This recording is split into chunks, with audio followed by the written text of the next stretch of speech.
عليكم ورحمة الله وبركاته. كل وناكسن داوديال كسر دوادا برنامج كيني دبك هذا جمعة وناكسن أيام ندل لنا همال كستوات كسر جنتهين وحن غيبتن كجهل لدونا ما كو إيجي دونا وركي ودن بيجي دن كإثيوبيا أيام مانت إيجي دونا إذا ماذا من التريجة ودن كإثيوبيا أيام للشيء إن أي بلنقادية وسميين ضد كشعب كاهر هير إثيوبيا جارهانا كوي صار شيء مدحدي TPLF ماشى أي كسر جنين بلنقادية ayaa waxa ay yihiin adduun maaliyadeed ama adduun dhaqaale aad u fara badan arintaasi ayaynu eegi doonaa sidoo kale waxa qodobkaasi noo raaci doona saraakiil ka tirsanaa ciidamada wadanka Ethiopia oo saraakiil sarsare oo korneyl ah ayaa lagu soo waramaya inay khaarijiyeen ciidamada Ethiopia sababtana waan idin raacin doonaa hadii Rabbi qadaro waxa ila jooga jaamac galad jaamac waan ku soo dhaweynayaa bal aan ku horeyno xaalka Ethiopia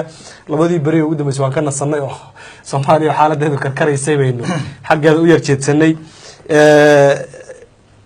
waasii wada doonaa Soomaaliya lafteeda bal hadda laakiin aan ku horeyno dhanka Ethiopia maxaa u dambeeyay bismillaahir rahmaanir rahiim wa salaamu ya guud ahaanba ummadda Soomaaliyeed meel kasta ay joogaan assalaamu alaykum ayaan idin leeyahay salaan kadib nuurow marka la fiiriyo xaaladda dalka Ethiopia gaar ahaan deegaanka Tigreega waa meel ay colaadi ka taagan tahay oo mar walba ama saacad walba uu dagaal ka dhacayo dagaalkaasi marka waxa weeyaan mid wajiyo badan buu hadda isu bedelay oo dagaal nooc maaragtay qaab qowmiyadeed loo dirirayo oo haddana qaab dawliga loo dirirayo oo maxaad moodaa to yani qolo waliba intii tabarteeda ah ay hawsheeda fushanayso marka saraakiisha sare ee ciidanka militariga dalka Ethiopia ama aan idhaahdo mid qaar kamid ah taliska ugu sareeya ciidanka militariga dalka Ethiopia ayaa waxay soo saareen ballanqaadyadaasi oo dadka maartay shacabka ah maartay iyagu la leeyahay way ka warqabi karaan ama la isleeyahay way ogaan karaan meesha ay ku jiraan saraakiishii ama hogaamintii kooxda TPLF yani loogu muujinayo xogaa dhaqaale inay maaragtay ka sameyn karaanba madaxdii TPLF marka arintaasi marka waxaad moodaa inay tahay arin dad badan yani maaragtay la doonayo dawladdu inay qulubteeda ku soo jiidato ama ay ku hawlgelisaba oo ciidamo aan is ogeyn oo mid waliba iskii maxaan ku idhahdaa u hawlgalayo oo maaragtay oo nin waliba uu dhaho maaragtay yaan lagaaga horeynin marka dawladda generaal ka tirsan ciidamada dalka Ethiopia oo maxaan ku idhahdaa warbaahinta la hadlay aan jeclahay General Zaray in la yiraahdo magaciisa General Zaray Daniel oo ka tirsan taliska sare ee ciidanka difaaca dalka Ethiopia ayaa waxa uu sheegay cid kaste oo maxaan ku idhahdaa soo sheegta saraakiishii ama hogaamintii kooxda TPLF inuu sacabada dhunkan doono lacag xitaa ku riyoon lacag waliga hore arag una ku bariyooninba inuu heli doono taasi oo ah yani inaad xog rasmi ah ka keento marka lagu soo qaban karo muhiimadu marka ma aha lacagta qaade iska bax warka soo sheeg ha hirgalo ha fulo kadibna qaada waxaaga lacagtaasi waa lacag 10 milyan oo bir oo dalka maartay lacagta dalka Ethiopia aanu ma garanayo dollar ahaan waxay u dhigan tahay 10 milyan oo bir weey لكن هدي نحن هاي 10 مليون أو بر wax kala weeyaan xamaaradu iyo dadka maartay Ethiopianka inta badan lacagta soo gasha maalinkii dadka caadiga ah ee nolol maalmeedka waxa laga yaabaa inay wax maartay 3 bir ama 4 bir ama 5 bir aan ka badnaynba inay tahayba oo markii ay soo gasho 3 riyaal oo kale ma wada isticmaalaan mid baa laga yaabaa inay isticmaalaan labana ay meel dhigtaan oo guriyaan meel waxay u sameeyaan sanduuq bir ahaan ah ama dhagax ah oo kale intay sameeyaan ya meel yar oo lacagta shilinka iyo warqada la duuduubay ay ka dusi karto baa laga dusiyaa laakiin hadda sidii ma ahaan ma lacagtu way yar qaba bashay hadda intii ka badan ma soo yargashay laakiin hadii way isla socdaan wixii ilaa 500 600 ama ilaa 1 bir ma qof Ethiopian oo dadka caadiga ah ee dhexdhexaadka ganacsatada iyo waxa ma sheegayo laakiin dadka caadiga ah ee markii la isku celceliyo dabaqada adigu markii la isku celceliyo qofka ugu badan baa laga yaabaa inay 8 riyaal soo gasho maalinkii hore 2 riyaal bay Soomaa hadda 8 riyaal wax noocaas markaad fiiriso dhaqaalaha dalka iyo waxyaalaha maaragtay marka dabaqada hoose ka hadlaysa adiga ma dabaqada dhexe caadiga dadka Ethiopianka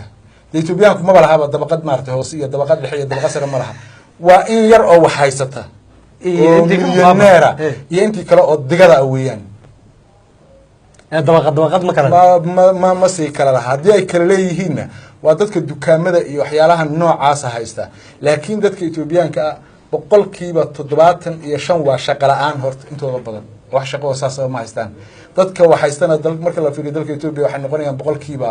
10 wax ka maartay ka yar bay noqonayaan 15 ka soo hadhayna waa dadka maartay shaqaalaha 10 milyan hal mar qaado waa shaqaalaha dawladda wax ka badan 10 milyan waa shika balaa iskaabariya oo qalay wiil mugti hadda ka hor mid xamaara waxa uu ku aruuriyay god buu lacag ku ridi jiray suu ridi jiray 20 sano markuu ku aruurinay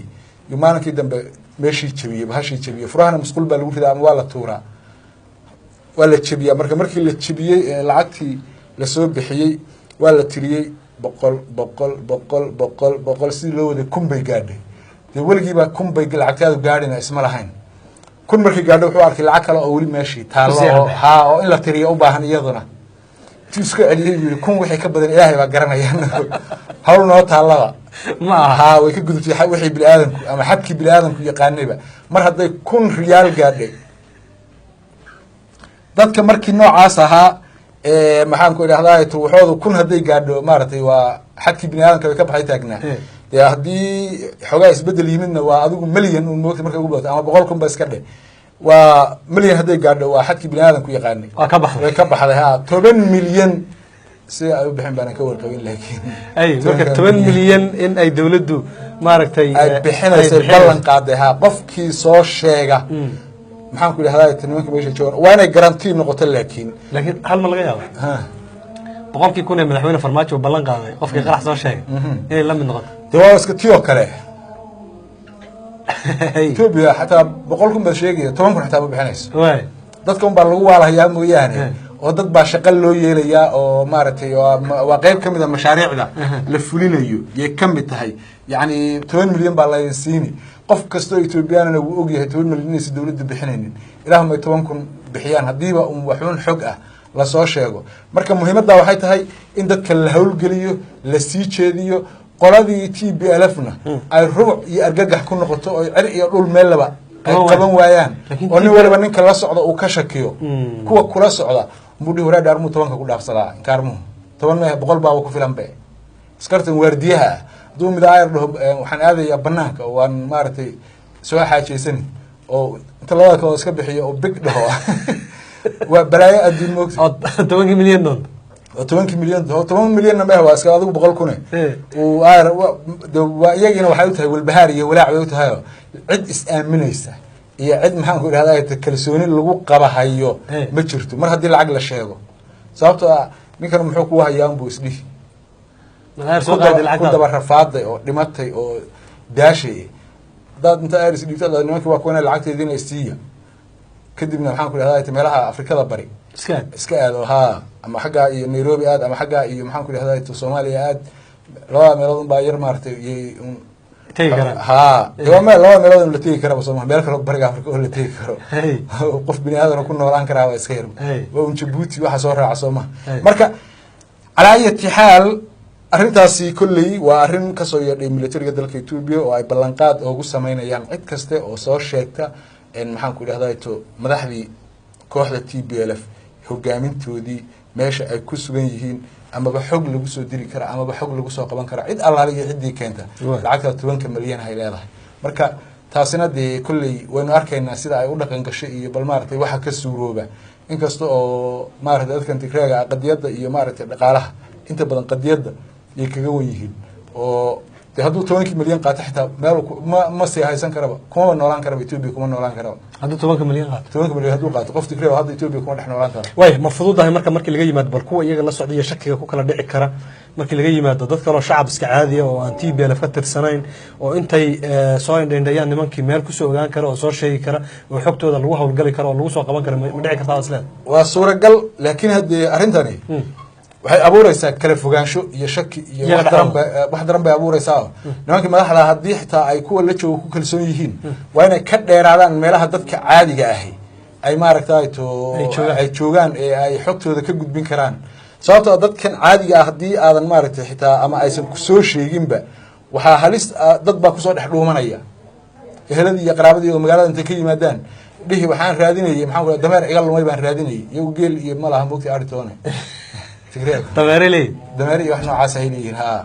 marka dee mid un dameer raadinaya oo iska dhigay inuu dameer raadinayo iyagii raadinaya markii loo sheego shaqadiisu qabsan moogtay marka waa inay ka dheeraadaan meel kaste oo dad uu maaragtay ka dhow yahay lagu soo dhex dhuuman karo oo dadka iyaga iyo maaragtay ay isku xidhan yihiin niman intay salaleen duurka iskaga salalay oo meelahaas maduuseynaya ma nimankan waa niman hubaysan waa niman jabhada waa niman isuba qalabkoodii iyo lidkoodii maaragtay diyaaradii waxooda dhan haysta kolba meel degaya nimanka noocaas marka qof shacab intuu soo arko in lagu hawlgalo oo lagu qabto ma fududahay waa isdifaaci nimankan dagaal bay ku jiraan waa la dagaal xogta shacabka xog kala garab socoto oo maxaan ku yiraahdaa sirdoon ah yaa garab soconaysa marka xaqiijin bay u noqon kartaa iyadoo xog sirdoon la hayay haddii qof shacabaho maxaan ku yiraahdaa keligii duul ah uu meesha ku sheego yiraahdo halkaan waan kusoo arkay nimankii ee waxay siiyay ugu yaraan badh siiyay haddii kale idin dhameystiri waay horta aada marka waxa weeye waa suuragal weeyaan oo waxyaalo badan baa maaragtay wixii waa dawlad waxay leedahay sirdoon bay leedahay sirdoonkeeda uu hawlgelayaa waxyaalahan maaragtay dadkana inta badan qofna lama siinayo lacagtana waa kala irdhayn weeyaan lacagahan noocana waa in qofku meel la qaban waayo weeyaan adiga hadda haddii lagu yidhaahdo 2,000 maxaan ku idhahdaa $1 baa lagugu raadinayaa adigii baa wareeraya moogta oo qof walba ka shakiyo alaqaadkina arbuu soo qaataa 2,000 baa isdhihi marka waxa weeyaan waa nooc yar maaragtay khalkhal gelin iyo cabsi ku abuurid weeyaan marka waa suuragal wax walba in maaragtay to shacabkii iyo iyagii ay si kala fogaadaan waa muhiimadda ugu badan ee ay dawladdu ka leedahay kala irdheynta shacabka iyo maxaan ku idhahdaa hoggaanka TPLF shacab kalena looma jeeda waa dadka Tigreega uun marka muhiimaddu waxa weeyaan inay kala fogaadaan ma aha aad baad mahadsantahay waayo waan fahmay jaamacan ka gudubno qodobkaasi waxaa jira shalay waxaa la yidhi saraakiil baa la laayay ciidamada ka tirsanaan jiray maxay ahaayeen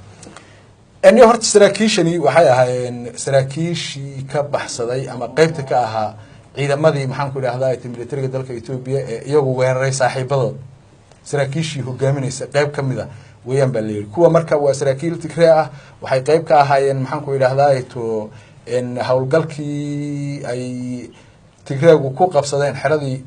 سالريجي وقوي عيدا كم لترجع ذلك إثيوبيا وسيد الدولة دوشيكتي مركب لبس رجال أو كم ذا سراكيشي kamid aha hogaamintii ciidanka militariga dalka Ethiopia ee haddana qaybta ka noqday qabsashada xiradii iyo leynta ciidamadii militariga dalka Ethiopia ayay sheegeen inay dileen marka qaabka ay u dileen iyo goobta ay ku dileen iyo goorta ay dileenna ma aanay sheegin laakiin waxay sheegeen labada sargaal magacyadooda oo ah Colonel Warade mid la yiraahdo oo kamid ah saraakiisha Tigreega iyo Colonel Kidu Zar'ay nin la yiraahdo isna Colonel Kidu Zar'ay marka labada sargaal oo ah labadaba laba Colonel yay sheegeen militariga Ethiopia inay dileen ama ciidamadii la dilay Tigreega ahaa ay qayb ka ahaayeen balse ma aanay sheegin goobta iyo goorta la dilay iyo qaabka loo dilay dagaal baa lagu dilay meel la soo qabtay la iska dilay kulli dagaal bay ku dhiman karaan sida anigu aan aad u filayo waa adag tahay in maxaan ku idhahdaa lagu qabto dagaal saraakiishan ka soo jeeda Tigreega sababtoo ah sinaba inay ku badbaadayaan ma ay aaminsana marka waa kulli aduu labada sargaal sida ay ciidanka dawladdu sheegeen waa ku daayeen waxaana kamid ahaa saraakiishii militariga ee waliba maarta qaybta waqooyi joogay ee hogaaminta saraakiisha ama ciidanka militariga dalka Ethiopia qaybta ka ahaa marka labada sargaal waa ku baxnay aad baa u mahadsantahay jaamac waayahay daawadayaal intaas ayaan ku joojinaynaa barnaamijkan kooban ee aan kaga hadlaynay xogihii ugu dambeeyay ee dhanka gobolka Tigreega